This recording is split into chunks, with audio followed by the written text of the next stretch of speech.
Assalamualaikum warahmatullahi wabarakatuh. Waalaikumsalam warahmatullahi wabarakatuh. Sebelumnya izin memperkenalkan diri dulu. Nama saya Farhan Dimas Nugraha. Dan ini rekan saya yang bernama Dia. Di sini saya akan melakukan penyuluhan tentang penyakit diabetes. Dan selanjutnya saya akan menjelaskan apa itu diabetes. Sebelumnya ibu bapak tahu nggak diabetes itu seperti apa? Nggak tahu. Oh, nggak tahu. Iya. Oke, berhubung kalian nggak tahu ya Pak, Bu, saya akan menjelaskan apa itu artinya diabetes. Diabetes mellitus merupakan suatu kumpulan gejala yang timbul pada seseorang yang disebabkan oleh karena adanya peningkatan kadar gula atau glukosa. Di sini penyakit diabetes itu ada dua tipe. Tipe yang ke-1 adalah suatu keadaan hiperglikemia diakibatkan oleh karena berkurangnya sekresi insulin akibat kerusakan sel pankreas yang didasari proses autoimun.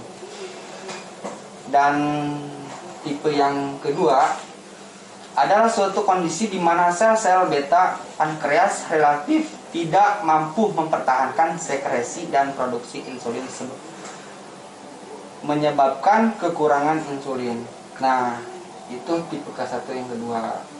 Di sini saya akan menjelaskan tentang penyebab diabetes.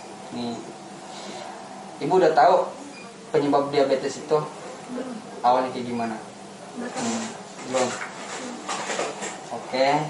Selanjutnya saya akan menjelaskan tentang penyebab penyakit diabetes.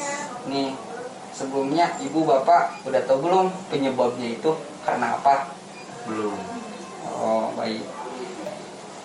Penyebab diabetes tipe 1 dipercayai sebagai penyakit autoimun di mana sistem imun tubuh sendiri secara spesifik menyerang dan merusak sel-sel penghasil insulin yang terdapat pada pankreas. Itu yang ke-1, Bu, penyebabnya. Iya. Penyebab diabetes tipe 2 diduga disebabkan oleh kombinasi faktor genetik dan lingkungan. Banyak pasien diabetes tipe 2 memiliki anggota keluarga yang juga menderita diabetes tipe 2 atau masalah kesehatan lain yang dihubungkan dengan diabetes, misalnya kolesterol, darah yang tinggi, tekanan darah tinggi, hipertensi, atau obesitas. Itu yang kedua.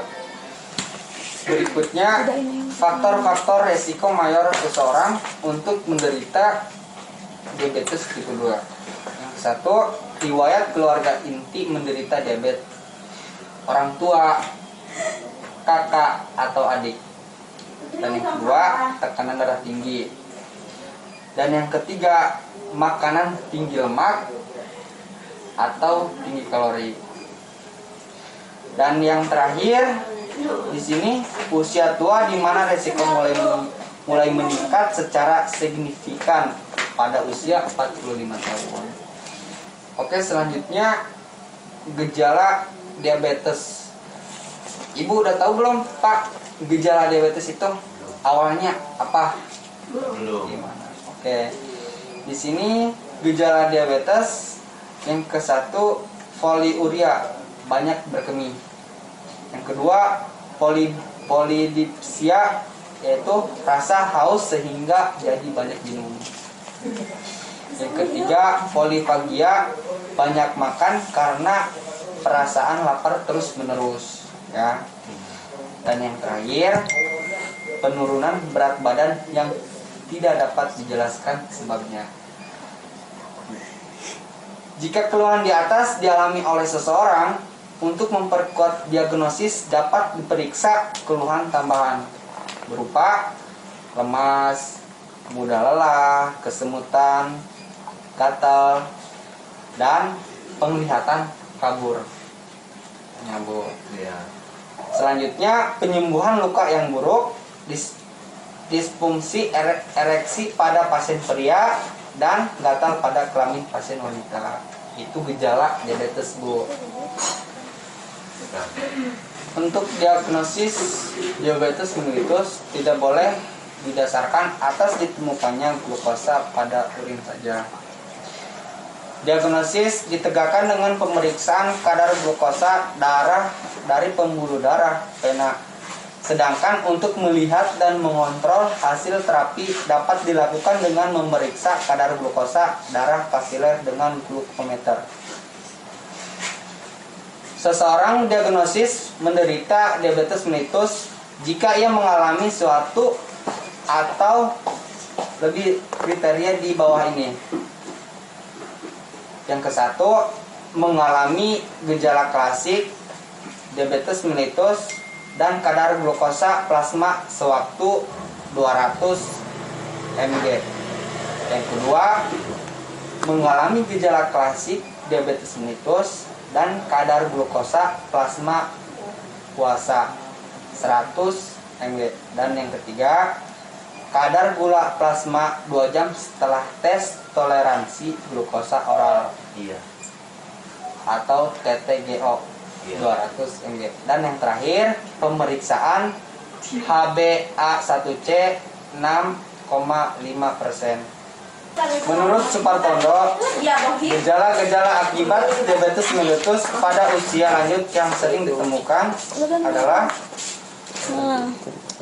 1. Katarak, 2. Glaukoma, 3. Gatal seluruh badan,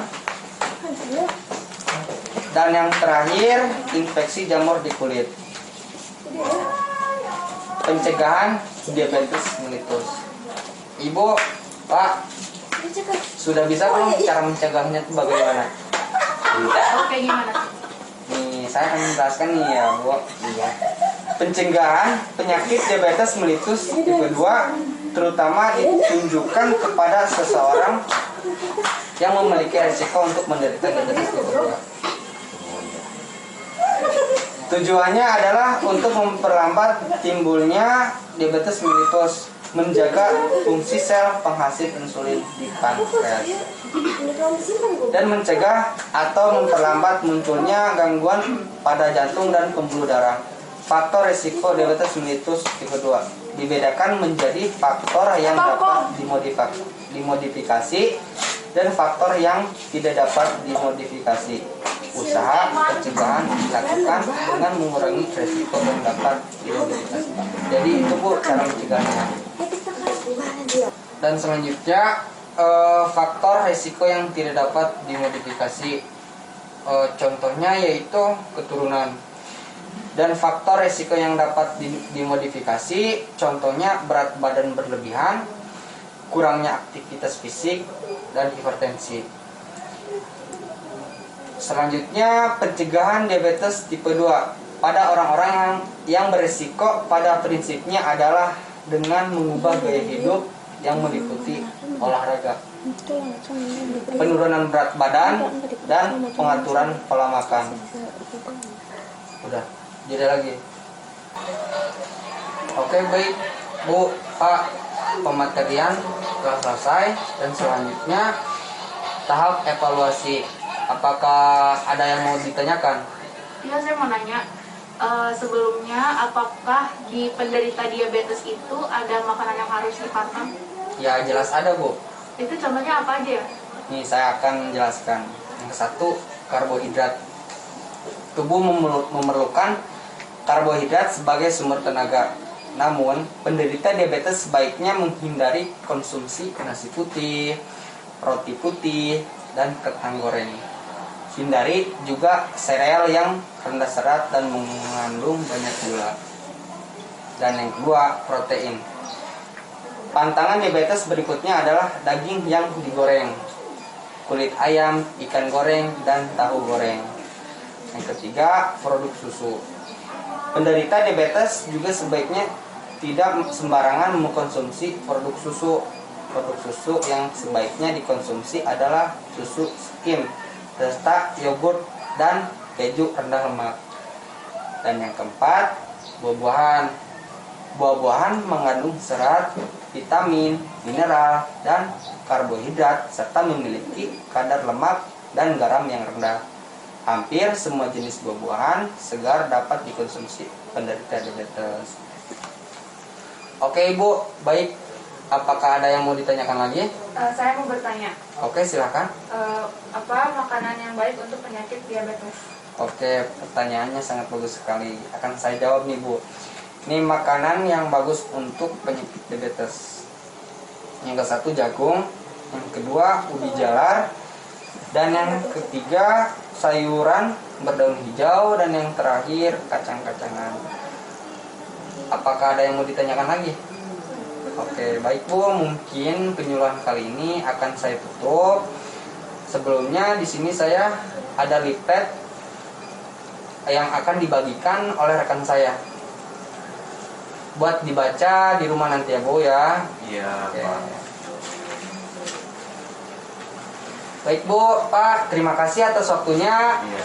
Kami ucapkan terima kasih banyak. Pokoknya penyuluhan kali ini akan saya tutup. Assalamualaikum warahmatullahi wabarakatuh. Waalaikumsalam warahmatullahi wabarakatuh.